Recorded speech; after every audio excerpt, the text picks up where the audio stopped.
Hola amigos, ¿cómo están? Bienvenidos a un nuevo video en el canal del contador. En este video, como lo había anunciado en el video anterior, toca hablar del régimen simplificado de confianza, pero esta vez para personas morales.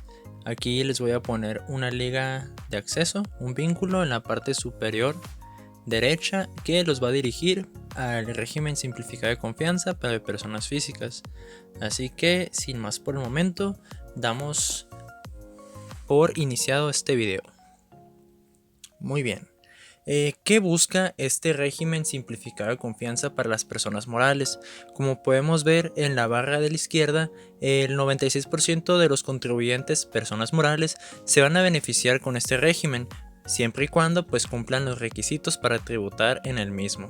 Como podemos ver, pues los que vienen siendo los grandes contribuyentes apenas es un 1% o inclusive menos, y lo que se ve de color cremita son las personas morales que van a seguir tributando en el régimen general. Pero entonces, ¿qué busca este régimen simplificado de confianza? Pues promover la activación económica mediante un esquema simplificado que incremente la inversión, impulse la competitividad y facilite la inserción de esos contribuyentes como proveedores de las cadenas productivas. A su vez, pues también considera personas morales residentes en México únicamente constituidas por personas físicas y cuyos ingresos totales en el año no excedan de la cantidad de 35 millones de pesos.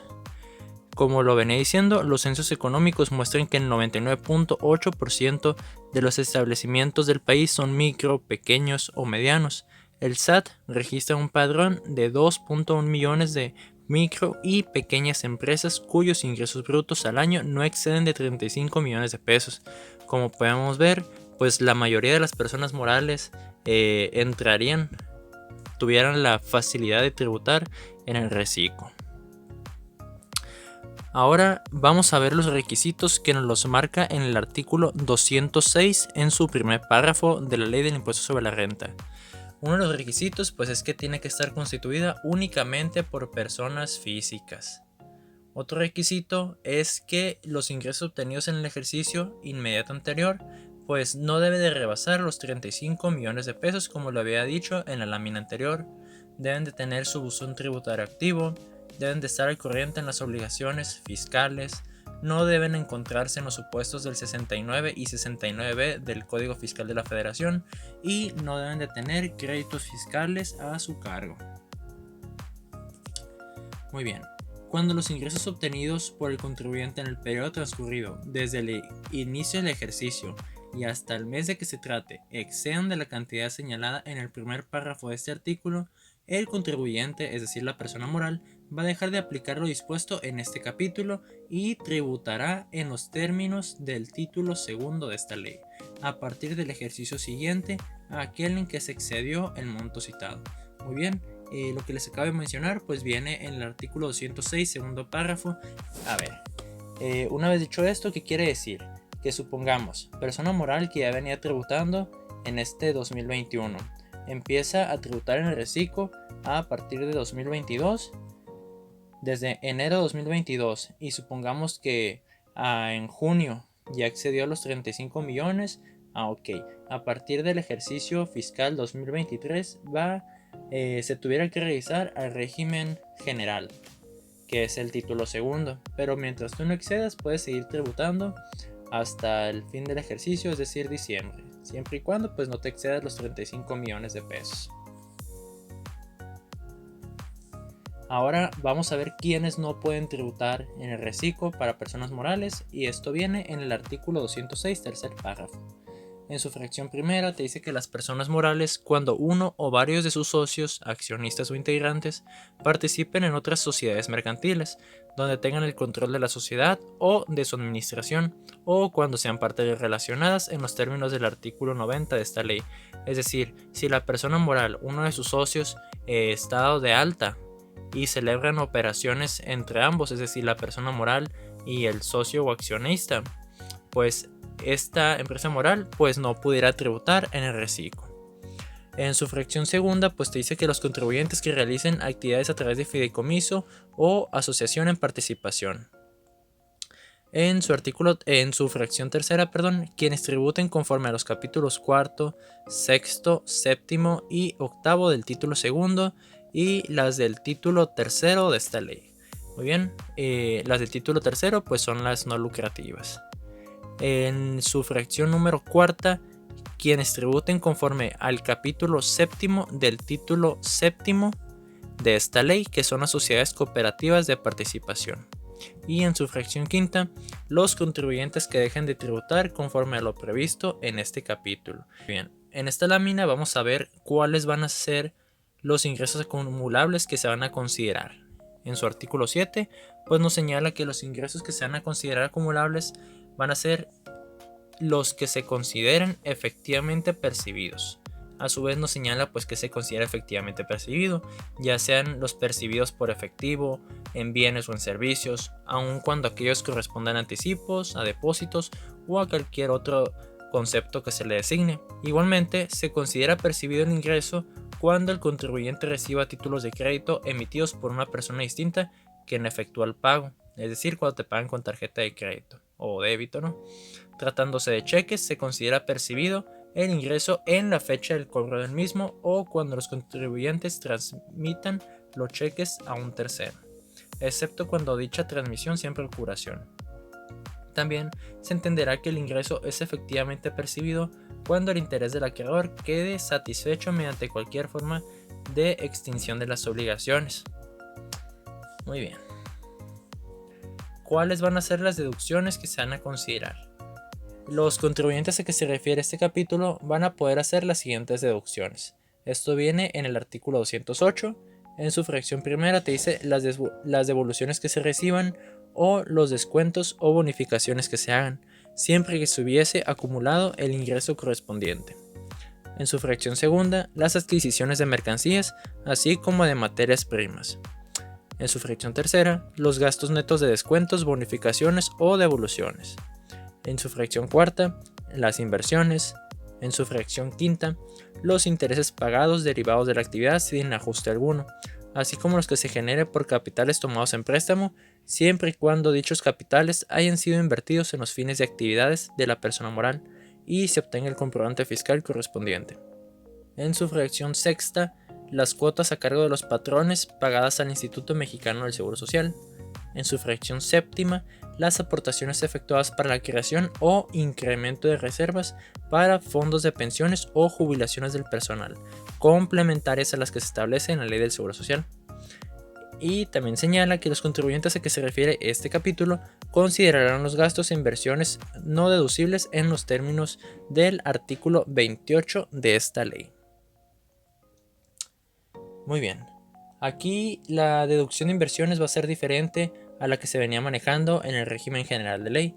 Aquí en el artículo 209 te dice: los contribuyentes a que se refiere este capítulo determinará la deducción por inversiones conforme a lo dispuesto en la sección 2 del capítulo 2 del título 2 de esta ley, aplicando los porcientos máximos autorizados en este artículo, en lugar de los señalados en la sección 2 del capítulo 2 del título 2 de esta ley, siempre que el monto de las inversiones en el ejercicio no hubiera excedido de 3 millones de pesos. Cuando el monto de las inversiones en el ejercicio exceda la cantidad señalada, se deberá aplicar los porcientos máximos establecidos en la sección 2 del capítulo 2 del título 2 de esta ley. Para estos efectos se consideran inversiones las señaladas en el artículo 32 de esta ley. Los porcientos de deducción se aplicará sobre el monto original de inversión, aun cuando ésta no se haya pagado en su totalidad en el ejercicio que proceda su deducción. Muy bien, pues aquí te dice que pues los porcientos máximos de la deducción de inversiones pues van a aumentar para este régimen simplificado de confianza de personas morales. Aquí, por ejemplo, algunos ejemplos te dice: en infraestructura, actualmente en el régimen general de ley es el 5% a 20 años, y lo que ya está aprobado sería del 13% a deducir en 8 años. En mobiliario y equipo de oficina actualmente está, en el régimen general de ley está el 10% en 10 años, y para el régimen simplificado de confianza el 25% en 4 años. El equipo de cómputo en el régimen general de ley está el 30% en 3.3 años, y en el reciclo está el 50% en 2 años. Como ven, pues sí es un incremento considerable, ¿no? Para los personas morales que van a estar tributando en este régimen. Así como estos ejemplos, pues hay muchos otros, ¿no? Nada más les puse así como que los más relevantes. Muy bien, en el artículo 210 te dice cuáles van a ser los requisitos de las deducciones autorizadas. En su fracción primera, pues, ante todo que haya sido efectivamente erogada esa deducción en el ejercicio de que se trate, mediante efectivo, mediante traspaso entre cuentas, en servicios o en otros bienes que no sean títulos de crédito, que sean estrictamente indispensables para la obtención de los ingresos, por los que se está obligado al pago de este impuesto en los términos de este capítulo. En su fracción tercera, que cuando esta ley permita la deducción de inversiones, pues se procede en los términos de la sección 2 del capítulo 2 del título 2 de esta ley. Y muy importante, que se resten solo una vez las deducciones. En su fracción quinta, que los pagos de primas por seguros o fianzas se hagan conforme a las leyes de materia y correspondan a conceptos que esta ley señala como deducibles o que en otras leyes establezca la obligación de contratarlos siempre que, tratándose de seguros, durante la vigencia de la póliza no se otorguen préstamos por parte de la aseguradora a persona alguna, con garantía de las sumas aseguradas, de las primas pagadas o de las reservas matemáticas. En su fracción sexta, cuando el pago se realiza a plazos, la deducción procederá por el monto de las parcialidades efectivamente pagadas en el mes o en el ejercicio que corresponda, excepto tratándose de la deducción a que se refiere el artículo 209 de esta ley. En su fracción séptima, que tratándose de inversiones no se le dé efectos fiscales a su revaluación. En su fracción octava, que al realizar las operaciones correspondientes o, a más tardar, el último día del ejercicio, se reúnan los requisitos que para cada deducción en particular establece esta ley. Tratándose únicamente de los comprobantes fiscales a que se refiere el primer párrafo de la fracción tercera del artículo 27, que son los pagos mediante transferencia, estos se obtengan a más tardar el día en que el contribuyente deba presentar su declaración de pago provisional, y la fecha de expedición de dicho comprobante fiscal deberá corresponder a dicho periodo de pago. Bueno, más claro, pues ni el agua. Para los efectos de este artículo, se estará lo dispuesto a las fracciones aplicables del artículo 27 de esta ley. Muy bien, en esta lámina vamos a hablar del artículo 211, que nos dice cómo van a ser los pagos provisionales. Los contribuyentes a que se refiere este capítulo efectuarán pagos provisionales mensuales a cuenta del impuesto del ejercicio, a más tardar el día 17 del mes inmediato posterior a aquel en que corresponde el pago, mediante declaración que presentarán ante las oficinas autorizadas. Bueno, hasta aquí pues todo va normal. El pago provisional se determinará restando de la totalidad de los ingresos efectivamente percibidos, obtenidos en el periodo comprendido desde el inicio del ejercicio y hasta el último día del mes en que corresponde el pago, es decir, del 1 de enero hasta el 31 de enero, así por ponerles un ejemplo. Las deducciones autorizadas efectivamente erogadas a que se refiere el artículo 208 de esta ley, correspondientes al mismo periodo, y la participación de los trabajadores en las utilidades de las empresas pagadas en el ejercicio. Y también en caso de que tengan las pérdidas fiscales ocurridas en ejercicios anteriores que no se hubieran disminuido. Los pagos provisionales serán las cantidades que resulte de aplicar la tasa establecida en el artículo 9 de esta ley, que es la del 30%, sobre la utilidad fiscal que se determine conforme a lo señalado en este artículo, pudiendo acreditarse contra el impuesto a pagar los pagos provisionales del ejercicio efectuados con anterioridad. También podrá acreditarse contra dichos pagos provisionales la retención que se le hubiera efectuado al contribuyente en el periodo, en los términos del artículo 54 de esta ley. Para el caso de la declaración anual nos lo señala en el artículo 212. Los contribuyentes a que se refiere este capítulo deberán calcular el impuesto del ejercicio a su cargo en los términos del artículo 9 de esta ley. Contra el impuesto anual, pues podrán efectuar los siguientes acreditamientos. En su fracción primera, el importe de los pagos provisionales efectuados durante el año de calendario, y en su fracción segunda, el impuesto acreditable en términos del artículo 5 y 10 de esta ley, que es el impuesto sobre la renta pagado en el extranjero y el impuesto adicional por distribuir dividendos. La pérdida fiscal se obtendrá cuando los ingresos a que se refiere este capítulo, obtenidos en el ejercicio, sean menores a las deducciones autorizadas en el mismo, y al resultado obtenido se le adicionará la participación de los trabajadores en las utilidades pagadas en el ejercicio que se refiere al párrafo anterior. En ese caso, se estará lo establecido en el capítulo quinto del título segundo de esta ley. Para los efectos de este capítulo, para la participación de los trabajadores en las utilidades de las empresas, la renta gravable será la utilidad fiscal que resulte de conformidad a lo señalado en el artículo 9 de esta ley.